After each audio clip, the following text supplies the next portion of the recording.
et je viens d'une famille catholique. J'ai été baptisé très jeune. Moi j'étais aux enfants de chœur, j'étais aussi au scout et à l'âge de 9 ans, je suis parti faire un camp avec une paroisse et j'ai eu à ce moment-là le sentiment très clair au cours d'une adoration eucharistique que Dieu était présent dans l'hostie. C'était vraiment pour moi évident dans ma foi d'enfant. Les années sont passées, je suis rentré au collège. Et au collège, j'ai été confronté pour la première fois à des gens de mon âge qui n'avaient plus la foi, ou pas la foi du tout. Notamment un ami qui en fait s'est mis à écouter du métal.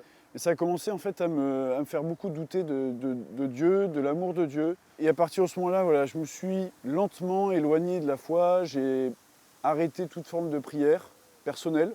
Je me réfugiais aussi dans ce style de musique, donc musique métal. Je jouais beaucoup aux jeux vidéo, c'était une manière pour moi de compenser des frustrations, des colères.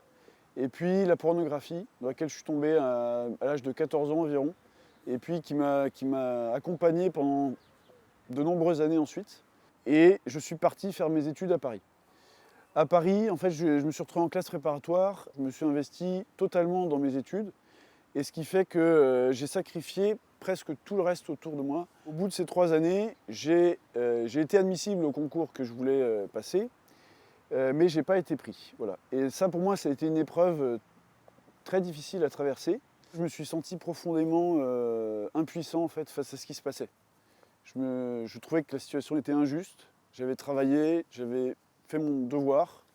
Et à un moment donné, pendant des vacances, j'ai pris du temps à l'écart, seul, en silence. Et je me suis dit, bon, là Joseph, il y a des choses qui ne vont pas dans ta vie, tu n'es pas heureux, tu es dur comme une pierre, ton cœur est sec. Je ne trouve vraiment pas le sens de l'existence, la saveur de la vie. Et en fait, à ce moment-là, il y a eu comme un cri du cœur. Dans une grande colère, j'ai dit à Dieu, si tu existes, il faut que tu te manifestes dans ma vie. Il faut que tu interviennes et que tu me montres que tu es vivant, que tu agis dans le monde. Et à partir de ce moment-là, en fait, il y a une suite d'événements qui ont fait que j'ai commencé à me rapprocher de Dieu.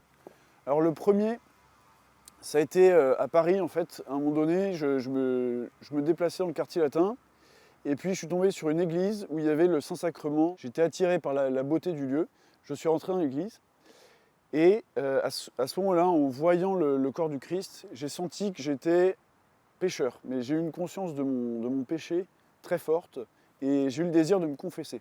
J'ai décidé d'y aller, et le prêtre qui m'a donné l'absolution m'a dit à la fin de la confession, Joseph, comme pénitence, je te demande d'aller te mettre à genoux devant Jésus, dans l'hostie, et de lui demander de te dire combien il t'aime. Et ce moment-là a été un tournant pour moi. Je me suis mis à genoux devant Jésus, et je lui ai dit, Seigneur, voilà, si tu veux montrer ton amour, je suis là, je suis disponible pour toi. À ce moment précis, j'ai senti toute l'intensité de l'amour et de la miséricorde de Dieu dans mon cœur, de manière très forte. Et voilà, je me suis effondré, j'ai fondu en larmes. Et à partir de ce moment-là, ma vie n'a plus été la même. Il y a vraiment eu un avant et un après. Petit à petit, j'ai commencé à convertir toute ma vie. Alors, bien sûr, c'est encore en cours. Dans mon agir, dans mes relations, dans mes loisirs, dans ma manière d'envisager ma vie professionnelle. J'ai compris que la foi chrétienne, elle englobait tout ça et qu'on ne pouvait rien laisser au hasard en tant que chrétien. Voilà, ça a été le début de mon chemin de foi et aujourd'hui j'en suis extrêmement heureux. C'est grâce au Christ que je suis l'homme que je suis aujourd'hui et je rends grâce à Dieu pour tout ce qu'il a fait pour moi.